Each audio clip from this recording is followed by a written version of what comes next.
The slide appears on the screen before I understand what's happening. My name. In bold. Red box around a number. $847,000. This is what happens when we don't pay attention, my supervisor says, his voice smooth as oil.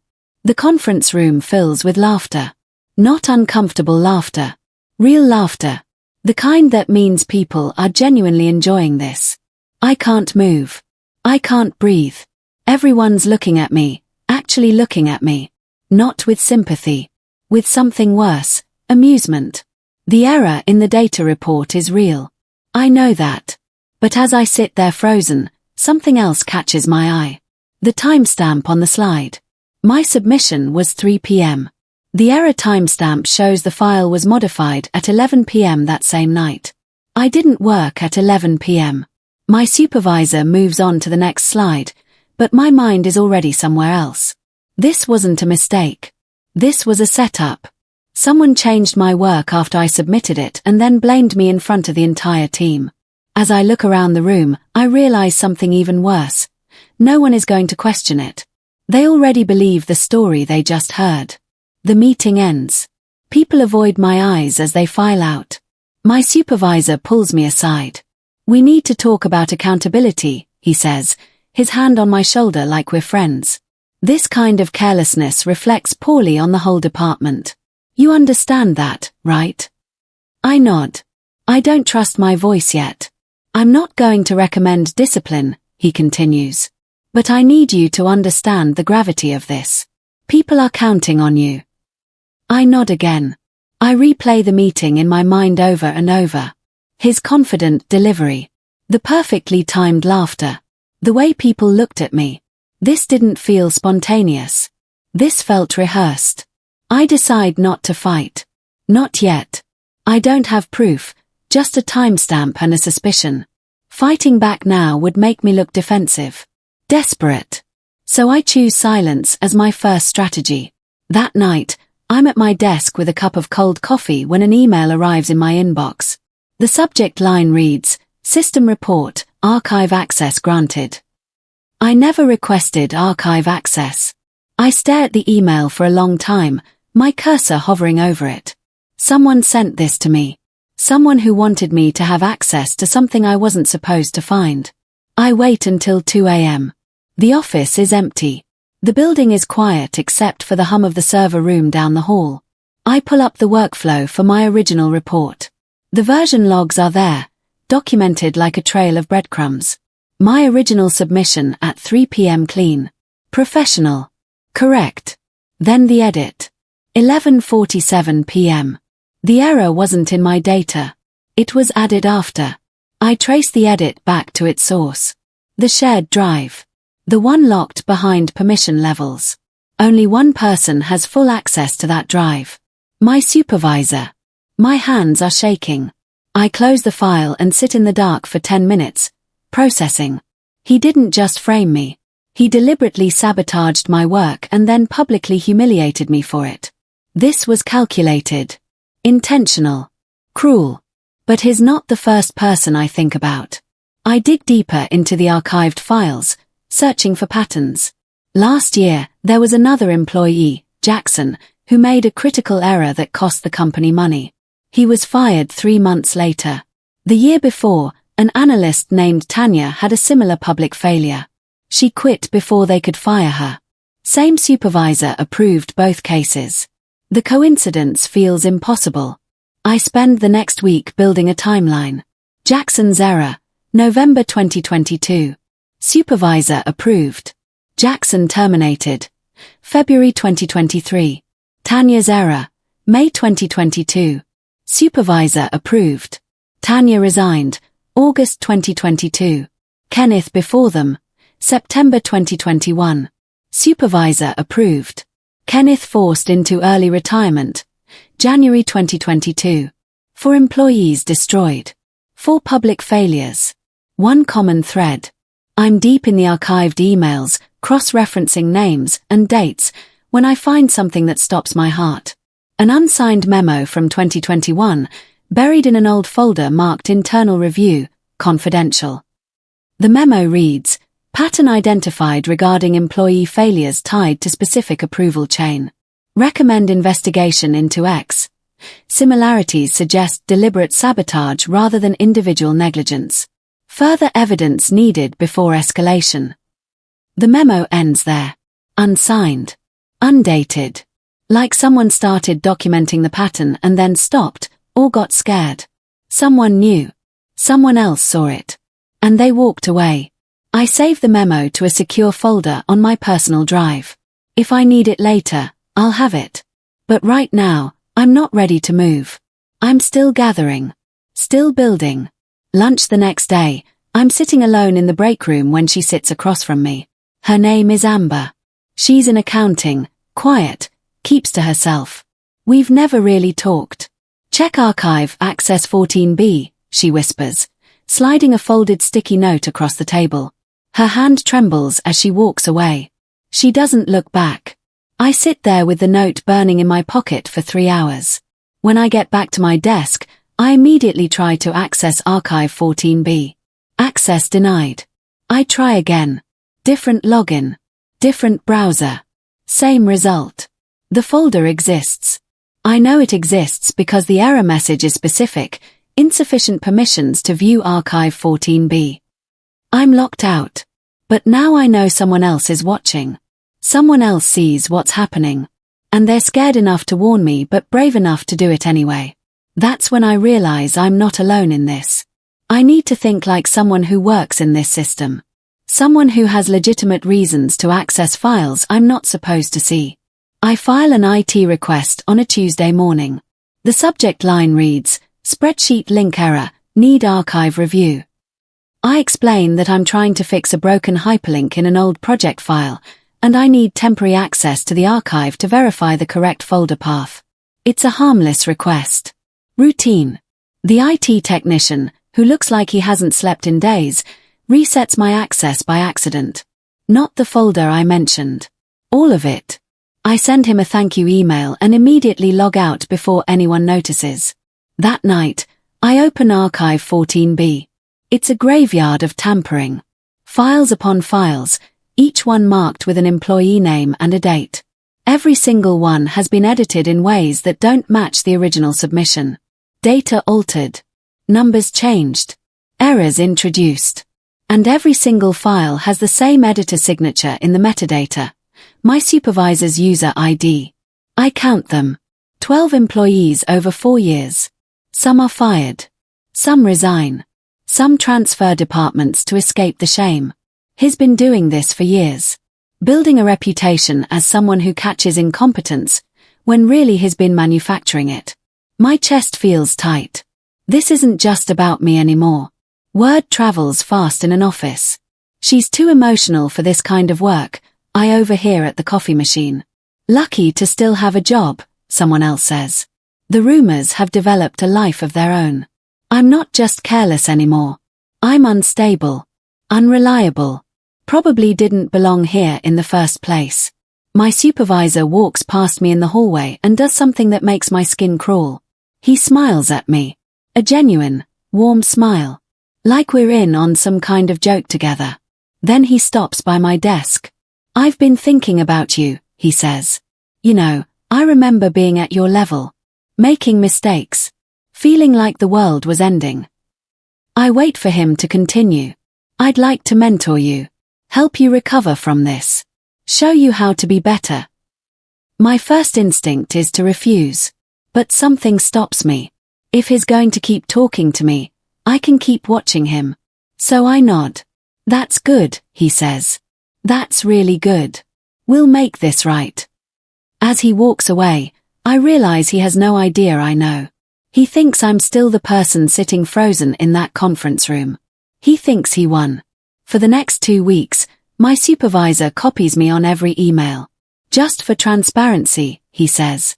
Each email is carefully crafted. He's building a narrative. I miss deadlines. I ask redundant questions. I seem confused about company procedures. The emails are CC'd to leadership, and each one plants another seed of doubt about my competence. I'm being slowly disassembled in writing. I'm sitting at my desk one evening, reading through another patronizing email where he gently corrects something I said in a meeting when I notice something in the metadata. The email was drafted 3 days before he sent it. But the conversation he was referencing hadn't happened yet. He wrote the correction before the conversation even occurred. He knew what he would say. He knew what I would say. He orchestrated the entire thing. I check the other emails. Same pattern. Drafted days in advance. Carefully constructed to look spontaneous. This man isn't just manipulative. He's methodical. He plans these things. I save every email to a secure external drive. Metadata intact. Timestamps preserved. I'm searching through the archive for something else when I find it. My project report. But not the one I submitted. A duplicate file labeled final_2.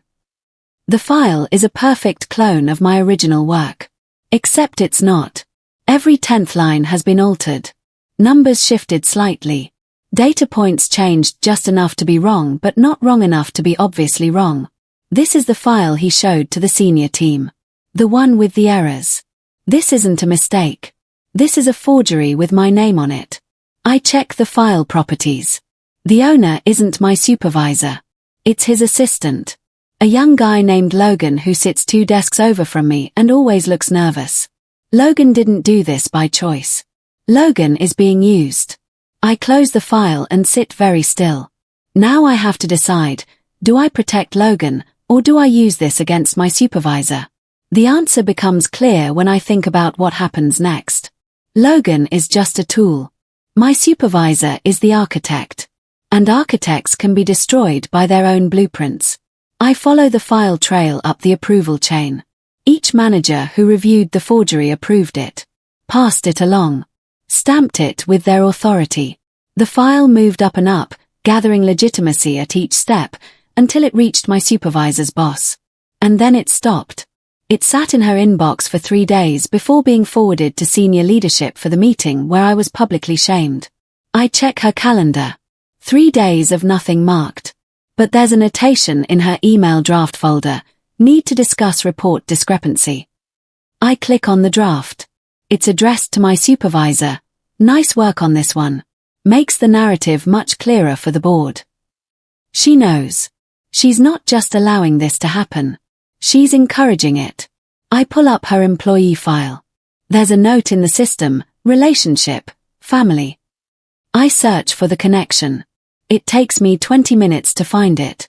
An old company directory from 5 years ago. Her maiden name, Harrison. My supervisor's last name, Harrison. They're related. Cousins, maybe. Or siblings. This isn't just one corrupt manager. This is a network. This is a conspiracy with roots deeper than I thought.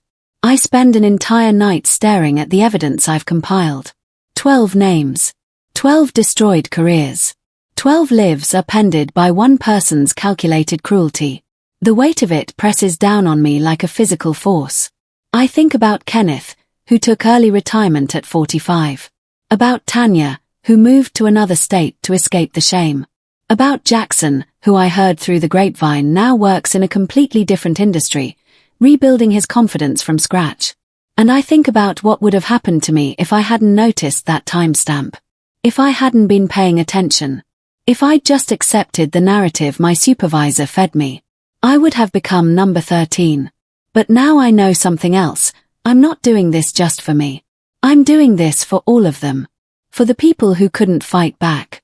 For the ones who didn't have the access I stumbled into. For the victims who never even knew they were sabotaged.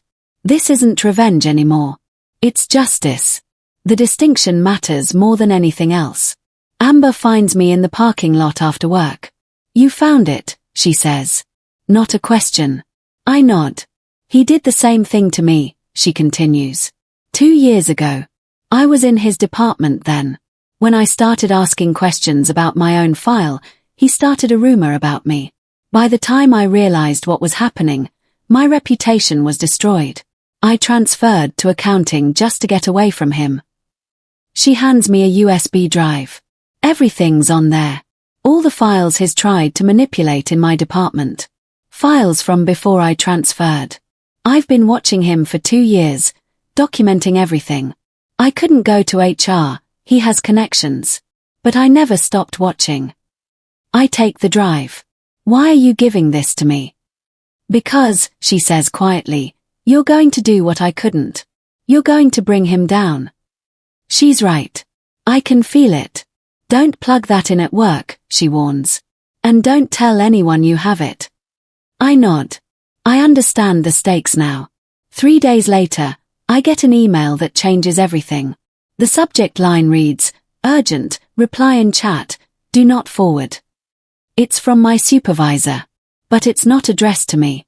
It's a forward of a private chat conversation between him and another manager. The email is addressed to both of them, but somehow I'm CC'd. The conversation reads, we need to phase her out smoothly. If she pushes back, we escalate. She's already isolated. No one believes her now. Give it 2 more weeks. It's a complete confession wrapped in casual language. Phase her out. Make her look bad. Use her isolation as a weapon. I screenshot it. 3 times. I save each screenshot separately. I download the email as a PDF. I print it. Then I close everything and never respond to that email. If I respond, he'll know I received it. If he realizes I have this, he'll move faster. But if I stay quiet and play the broken employee he thinks I am, he'll keep making mistakes. I spend a week in the HR section of the company intranet, reading policy documents. Informal complaints are often dismissed. They said-she said situations go nowhere. But documented evidence of data manipulation is different. That's a legal liability. That requires investigation. That cannot be ignored. I start building my report. Every timestamp. Every screenshot. Every email. Every edit log from the archive.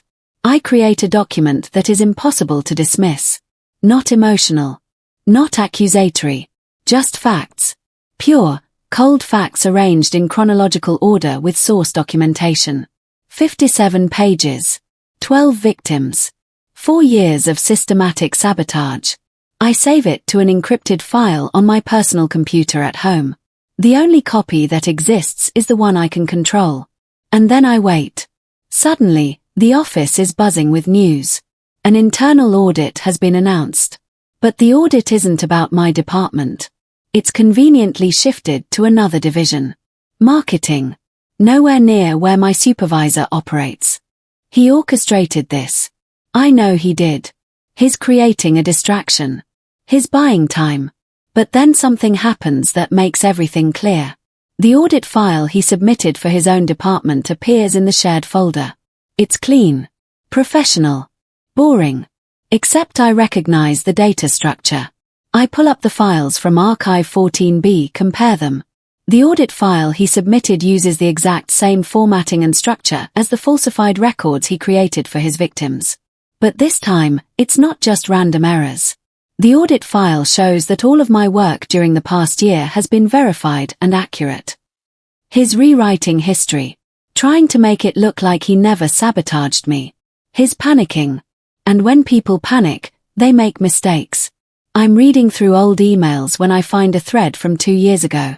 My supervisor is asking for advice about an employee situation. The response comes from the woman I identified as his cousin, the one in senior management.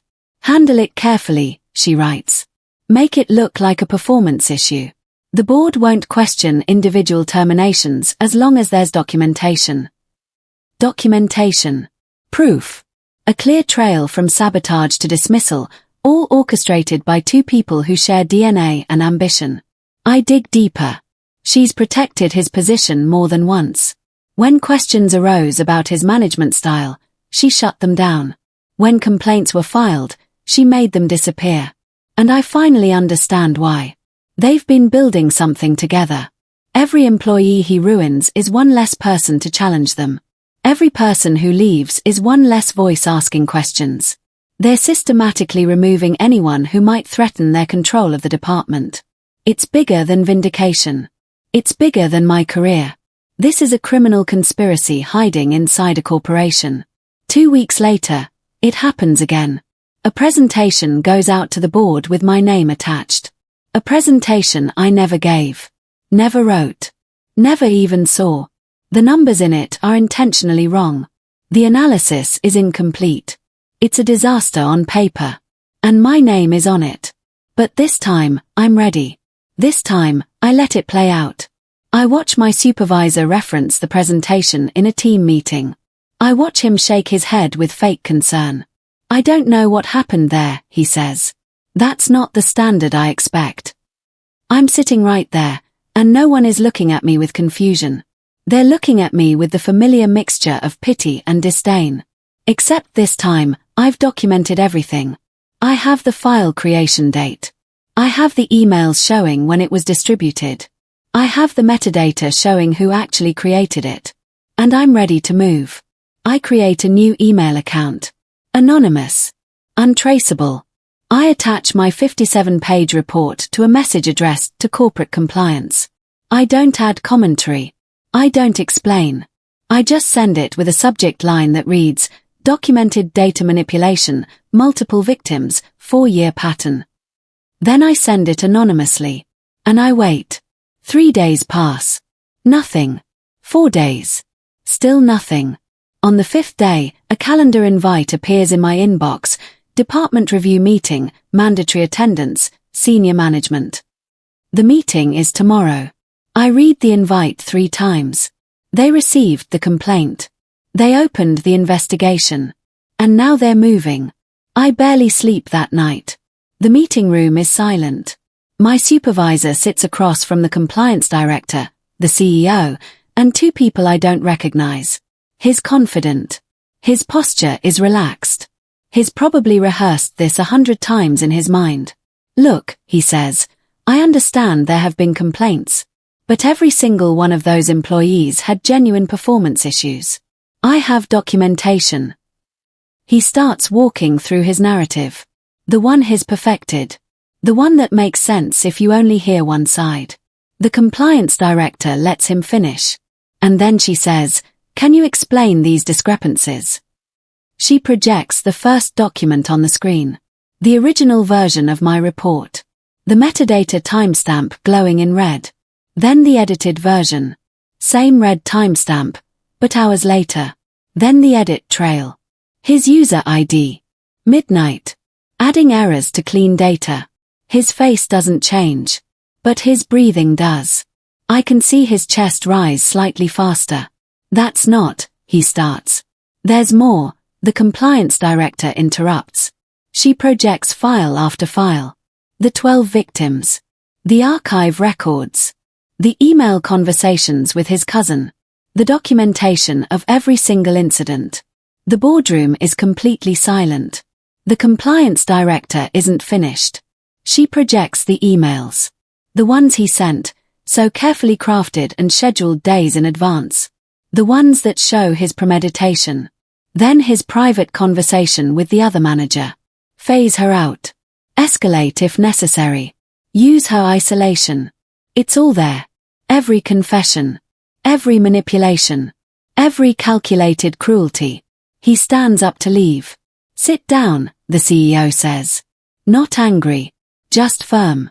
He sits. And then the assistant, Logan, starts crying. He can't hold it anymore. The guilt has been eating him alive.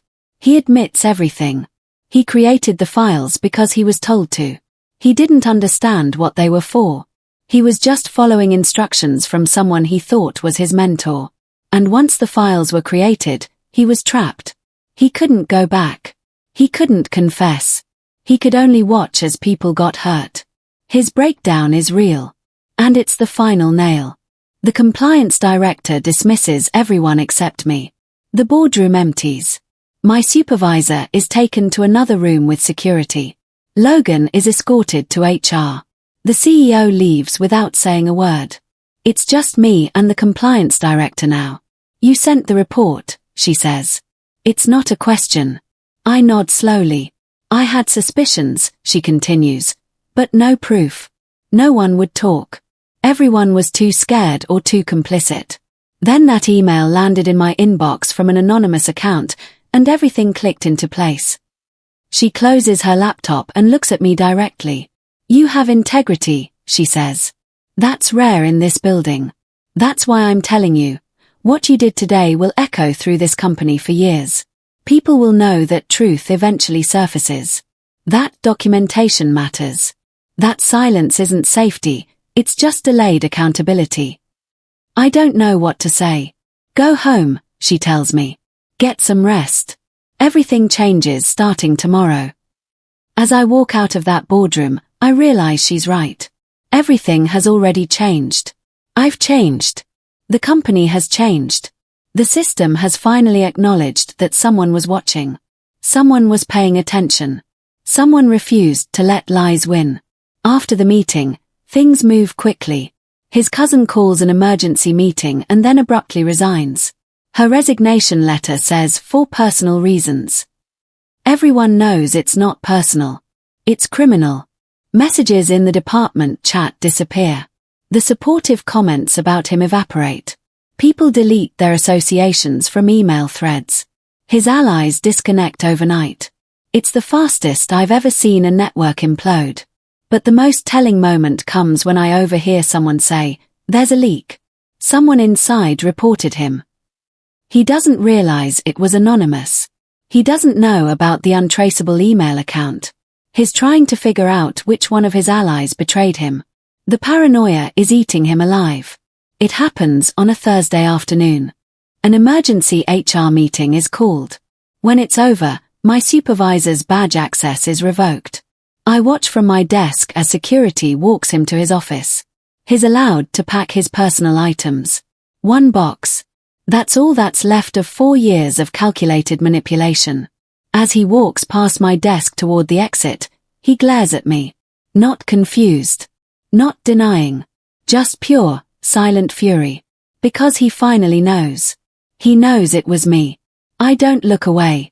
I hold his gaze until he's out of my line of sight. The rumors shift overnight. I'm no longer the careless employee who costs the company money. I'm the person who caught a predator. People I've never spoken to before smile at me in the hallway. There's an awkwardness to it, like they're trying to apologize for the laughter without actually saying the words. But I don't celebrate. I don't gloat. I stay quiet. A week passes. Then I'm called into an office I've never been in before. It belongs to a senior VP. She's older, sharp-eyed, and she gestures for me to sit. "We've been watching how you handled this situation," she says. I wait for her to continue.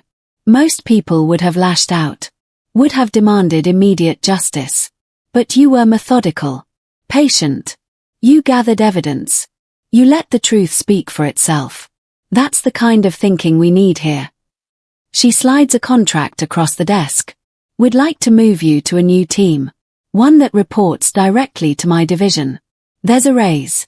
And the opportunity to work on more strategic projects." I don't even look at the contract yet. "Why are you offering me this?" I ask. "Because," she says, "integrity matters. And you have it." I get a call from Amber 3 days after the news breaks. "It's done," she says simply. "He's gone. She's gone." The entire network collapsed. "How do you feel?" I ask. There's a long pause. "Like I can breathe again," she finally says. "Like the thing that's been sitting on my chest for 2 years just lifted. You know." "I do know. I wanted to thank you," she continues. "In person. Would you meet me for coffee?" We meet the next day. Amber looks different. Her shoulders are back. Her eyes are brighter. She looks like someone who just got her life back. "I didn't think this would ever happen," she admits. "I thought he'd just keep doing it. Keep hurting people. And we'd all just accept it because that's how these things work, right? Powerful people protected other powerful people." "Not this time," I say. "Not this time," she agrees. "Because you were willing to be patient. To be methodical. To let evidence speak louder than emotion."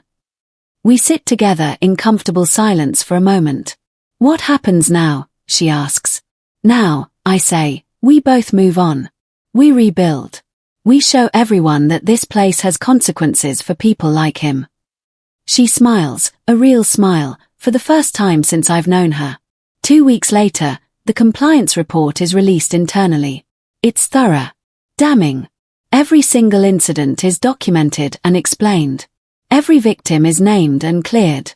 The report concludes that my supervisor engaged in systematic workplace manipulation, including data falsification, reputation destruction, and coordinated conspiracy with senior management. The word criminal appears multiple times. My name appears in the official notice. Not as an accused. As a victim who came forward. As someone who was cleared not through her own defense, but through documented evidence. There's a note. A commendation is pending. His cousin has already disappeared from the company directory. He's under investigation by authorities outside the company. I don't know the details, but I know it's serious. The truth has finally caught up. My new office is smaller than I expected, but the window overlooks the city. My new supervisor, the senior VP, stops by my desk on my first day. "We've been watching how you handled this," she says again, but this time she's smiling. Not everyone would have the discipline to stay quiet. To let evidence speak instead of emotion. To wait for the right moment. I think about Amber. About Logan breaking down in that boardroom. About the 12 other victims whose names are now cleared. I wasn't sure it would work, I admit. That's what made it work, she says. You didn't know. You just moved forward anyway. She hands me a stack of files. These are your new projects, she continues. Strategic initiatives. High-impact work. The kind of thing that gets noticed by the board. I take them. My hands are steady. Thank you, I say. Thank yourself, she replies. You earned this. Months pass. I've been promoted twice since that first conversation. I've built a team. I've completed projects that matter. The woman in the conference room with laughter ringing in her ears feels like a different person. One afternoon, I'm walking to my car in the parking garage when I see him. He's pushing a shopping cart with 2 bags in it. His clothes are wrinkled. His face is unshaven. He looks smaller than he did when he walked out with security. He sees me at the same moment I see him. For a second, his expression shifts. Anger. Shame. Regret. They all flicker across his face at once. I could say something cutting. I could make him feel the weight of what he did. I could remind him of every person he destroyed. But I don't. Instead, I walk past him and pause. The truth always arrives, I say quietly, not looking back. It's just never early. I don't wait for a response. I don't need one. I get in my car and drive forward, leaving him in the parking garage where he belongs, in the past. The camera in my mind fades on the rearview mirror as the garage disappears behind me. No revenge speech. No anger. Just the quiet power of someone who waited for justice and let it find its way. The truth caught up, exactly on time.